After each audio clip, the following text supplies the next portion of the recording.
دورہ امریکہ مکمل، وزیر اعظم لندن پہنچ گئے، 2 روز قیام کے بعد وطن روانہ ہوں گے۔ نائب وزیر اعظم اسحاق ڈار اور وزیر اطلاعات عطا تارڑ بھی ہمراہ۔ شہباز شریف نے واشنگٹن میں غزہ بورڈ آف پیس کے اجلاس میں فلسطینیوں کی بھرپور نمائندگی کی۔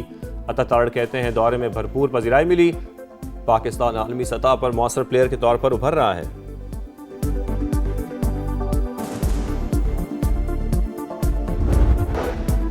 ورلڈ کپ سیمی فائنل تک رسائی کی جنگ، 8 ٹیموں میں اب پڑے گا گھمسان کا رن۔ سپر 8 مرحلے میں پاکستان اور نیوزی لینڈ کا مقابلہ آج کولمبو میں شام 6:30 بجے ہوگا۔ شاہینوں کا پریکٹس سیشن بارش کے باعث منسوخ، میچ بھی متاثر ہونے کا خدشہ ہے۔ ہیڈ کوچ مائک ہیسن کہتے ہیں میچز نفسیاتی دباؤ سے نہیں، سکل سے جیتے جاتے ہیں۔ کیوی اس سے مقابلے کے لیے تیار ہے۔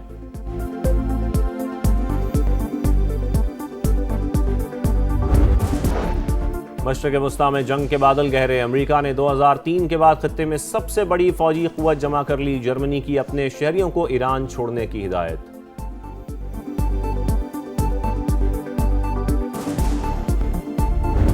رحمتوں اور برکتوں کا مہینہ پر نور سعد نے رمضان المبارک کی خصوصی ٹرانسمیشن سحری کا سماں، معروف سکالرز نے روزے اور قیام اللیل کی اہمیت پر زور ڈالا۔ سرکار دو عالم صلی اللہ علیہ وآلہ وسلم کی بارگاہ میں عقیدت کے پھول نچھاور کیے۔ ٹرمپ انتظامیہ نے تمام ممالک پر 10% ٹیرف نافذ کر دیا۔ امریکی صدر نے ایگزیکٹو آرڈر پر دستخط کر دیے۔ وائٹ ہاؤس کے مطابق فیصلے کا اطلاق 24 فروری سے ہوگا۔ عارضی ٹیرف 150 دن کے لیے نافذ ہوگا۔ کچھ اشیاء مستثنی ہوں گی۔ کرنسی میں استعمال ہونے والی دھاتیں، ایندھن اور توانائی کی مصنوعات شامل۔ زرعی مصنوعات، ادویات اور بعض الیکٹرانکس اشیاء پر بھی استثناء حاصل۔ امریکی سپریم کورٹ نے گلوبل ٹیرف غیر قانونی قرار دے دیے تھے۔ عدالت نے 3-6 کی اکثریت سے فیصلہ دیا، واضح کیا فیصلہ تمام ٹیرف پر لاگو نہیں ہوگا۔ امریکی صدر نے قومی ایمرجنسی کے قانون کو استعمال کرتے ہوئے آئینی اختیارات سے تجاوز کیا۔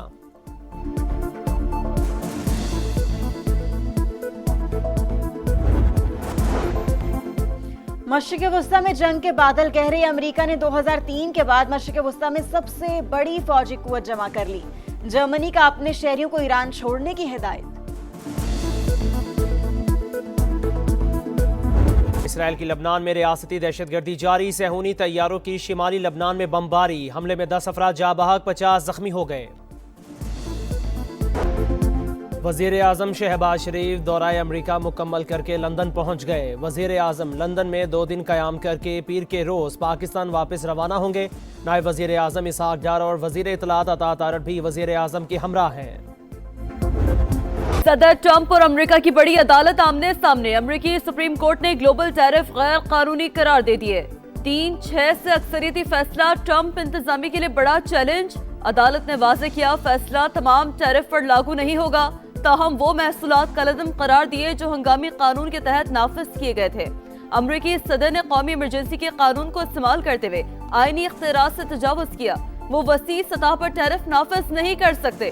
برطانوی میڈیا کے مطابق فیصلہ امریکی تجارتی پالیسی پر بڑے اثرات مرتب کرے گا۔ صدر ٹرمپ نے امریکی سپریم کورٹ کا فیصلہ شرمناک قرار دے دیا۔ کہا ہمارے پاس پلان بھی موجود، اب مزید سخت حکمت عملی اختیار کروں گا۔ محصولات نے ہماری قومی سلامتی کا تحفظ کیا، لیکن ججز نے ٹیرف کے حوالے سے امریکی مفادات کو نظر انداز کیا۔ فیصلے سے وہ ممالک خوش ہیں جو برسوں سے امریکہ کو لوٹ رہے ہیں۔ عدالت غیر ملکی مفادات سے متاثر تھی۔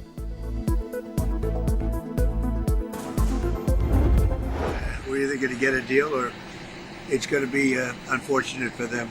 And you said today 10 days. Give them a deadline firm to make a deal? I would think that would be enough time, 10-15 days, pretty much maximum. مشرقی وسطیٰ کام پھر خطرے میں، امریکی صدر نے ایران کو 10 سے 15 دن کا الٹیمیٹم دے دیا۔ کہا تہران کے ساتھ معاہدہ ہوگا یا پھر انہیں انتہائی سنگین نتائج کا سامنا کرنا پڑے گا۔ جوہری پروگرام روکنے سے متعلق جواب دینے سے گریز۔ صدر ٹرمپ ایران کے خلاف محدود فوجی کارروائی پر سنجیدگی سے غور کر رہے ہیں۔ امریکی اخبار کا دعویٰ سرکاری اور جوہری اہداف کو نشانہ بنایا جا سکتا ہے۔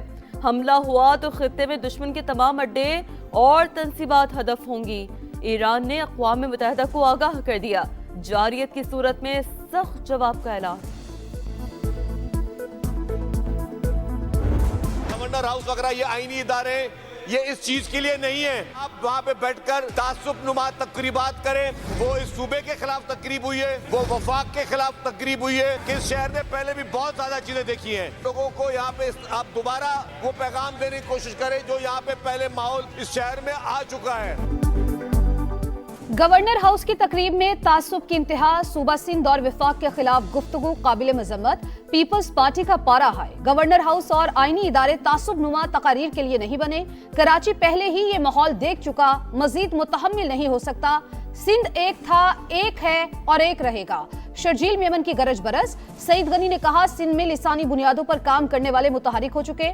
گورنر ہاؤس میں جو پروگرام ہوا اس سے حالات متاثر ہو سکتے ہیں. کچھ وفاقی وزراء نے بھی لوگوں کو اکسایا. اگر میں سیاست کرنے پر آؤں تو میں وہ باتیں کر سکتا ہوں کہ مجھے تو سننے کے بعد نیند آ جاتی ہے, بہت سو کی نیندیں اڑ جائیں گی. بیانات سے ڈرنے والا نہیں ہے یہ گورنر. اگر میں نے بیان دیا تو پھر بہت سو کی کرسیاں بھی ہل جائیں گی. سیاست کرنے پر آیا تو بہت سے لوگوں کی نیندیں اڑ جائیں گی. بیانات سے ڈرنے والا نہیں. گورنر سندھ کامران ٹسوری نے بھی خبردار کر دیا. کہا بیان دیا تو بہت ساروں کی کرسیاں ہل جائیں گی. صوبے کو مضبوط کرنے والا گورنر ہوں. کبھی نہیں کہا کہ کوئی تقسیم ہونی چاہیے.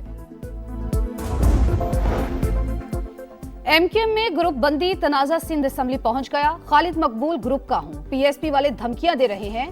ایم این اے اقبال مسعود نے جان سے مارنے کی دھمکی دی. رانا شوکت کا واویلا. اسپیکر نے ایس ایس پی اور ایس ایچ او کو طلب کر لیا. وزیر داخلہ ضیاء النجار کی رانا شوکت کو تحفظ فراہم کرنے کی یقین دہانی. ڈیل اور ڈیل کا تو کیا کوئی بانی پی ٹی آئی کے لیے کوئی ڈیل ہے؟ دکان اپنی کھلی رکھنا چاہتے ہیں. اس قسم کی کوئی گفتگو کسی لیول پہ بھی کبھی بھی نہیں ہوئی. افواہیں جو ہے نا صرف اس ایشو کو جو ہے مارکیٹ میں یہ پروڈکٹ رکھنے کے لیے جو ہے افواہیں پھیلائی جاتی ہیں. بانی پی ٹی آئی کے لیے کوئی ڈیل ہے نہ ڈھیل. وزیر دفاع خواجہ آصف نے تمام خبروں کی سختی سے تردید کر دی. سما سے گفتگو کرتے ہوئے کہا بانی کو بیرون ملک یا بنی گالہ منتقل کرنے کی کہیں کوئی گفتگو نہیں ہوئی. وزیر اعلیٰ کے پی کی اپنی نوکری خطرے میں ہے, اسی لیے انہوں نے رہائی فورس کا اعلان کیا. اقدام غیر آئینی اور غیر قانونی. کسی بھی قسم کی فورس کا قیام ریاست کا استحقاق ہے. حکومت سے کوئی ڈیل نہیں ہو رہی. بانی کے علاج کے حوالے سے رابطہ ہوا. اسپتال منتقل کر کے علاج کرایا جائے. تحریک انصاف موقف پر ڈٹ گئی. سما سے گفتگو کرتے ہوئے اسد قیصر کا کہنا تھا حکومت بات کر کے پیچھے ہٹ جاتی ہے. رہائی کے لیے فورس کا قیام ایک تجویز ہے. ابھی کوئی حتمی فیصلہ نہیں ہوا. پاکستان اور امریکہ دہشت گردی کے خلاف ایک پیج پر تعاون مزید بڑھانے پر اتفاق. واشنگٹن میں وزیر اعظم شہباز شریف اور امریکی وزیر خارجہ کی ملاقات. اسٹریٹجک شراکت داری پر اطمینان کا اظہار. دو طرفہ تجارت اور معاشی سرگرمیاں بڑھانے پر زور. مارکو روبیو کا غزہ بورڈ کی حمایت پر پاکستان سے اظہار تشکر. وزیر اعظم کی دیگر عالمی رہنماؤں سے ملاقاتیں. شہباز شریف کی بحرین کی فرما رواں. آذربائیجان، ازبکستان، قازقستان اور انڈونیشیا کے صدور سے بات چیت. اہم بین الاقوامی اور علاقائی امور پر گفتگو. غیر رسمی گرم جوشی کا مظاہرہ. وزیر اعظم سے United States International Development Finance Corporation کے چیف ایگزیکٹو بھی ملے. پاکستان میں سرمایہ کاری بڑھانے میں دلچسپی کا اظہار کیا. پاکستان میں معاشی استحکام آئی ایم ایف نے تسلیم کر لیا. 14 سال میں پہلی بار کرنٹ اکاؤنٹ سرپلس خوش آئند قرار. بنیادی سرپلس پروگرام کے مطابق تھا. ملک میں مہنگائی مجموعی طور پر قابو میں رہی. مالیاتی ادارے کے پروگرام کے مطابق پاکستان نے اصلاحات کی. حکومتی پالیسی سے معیشت کو استحکام ملا. Director communications I M F Julie Kozack کی پریس بریفنگ. کہا آئی ایم ایف کا وفد 25 فروری سے پاکستان کا باضابطہ دورہ کرے گا. ای ایف ایف پروگرام کے تیسرے جائزے پر بات ہوگی. ملک میں غریب کے حالات بد سے بدتر. ترقی صرف کاغذوں تک محدود. پاکستان میں غربت بڑھ کر 28.9% تک پہنچ گئی. 7 برس کے دوران 7% کا بڑا اضافہ ریکارڈ. شہری علاقوں میں 11% اضافے کے بعد 17.4 اور دیہات میں 36.2%. پنجاب میں شرح 23.3%. سندھ میں 32.6 اور خیبر پختونخوا میں 35.3% ہو گئی. بلوچستان میں سب سے زیادہ 47% ریکارڈ. معاشی ناہمواری بھی 28.4%. اضافے کے بعد 32.7% ہو گئی.